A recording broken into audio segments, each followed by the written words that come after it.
सब मंगल गाइयो दस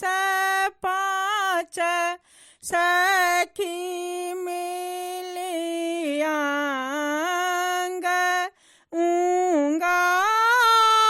ऊंगारल शिवल भस्मरा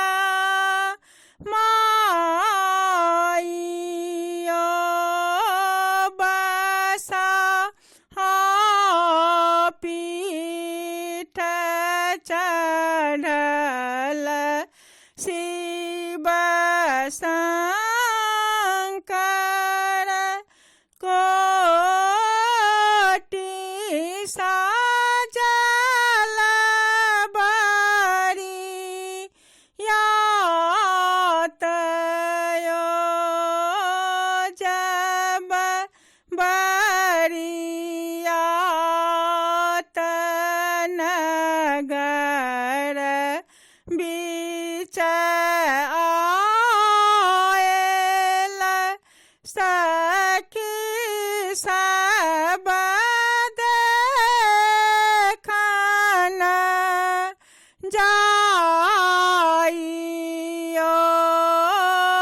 जब बरियात द्वार बीच आयल साजिले कंचन थार यो दस पाँच सखी मिली परिछन चलली नाग छोड़ल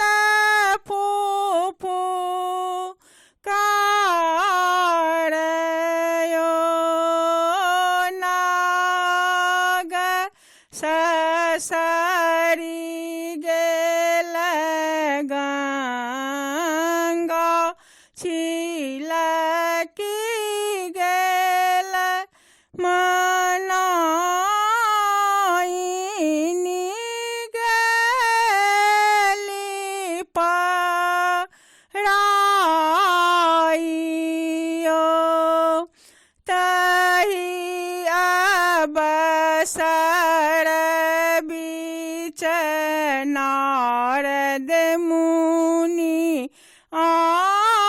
आयल कहथि शिव सा बुझाइयो किया तोहे आहे शिव भस्म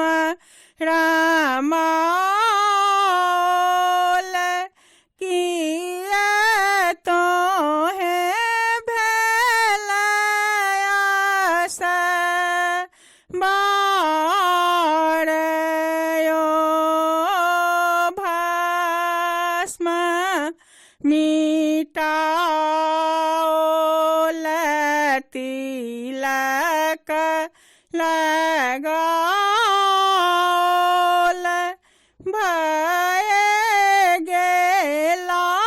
सुंदर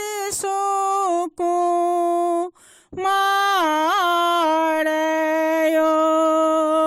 शुभ शुभ कए शिव गौरी ब्याहल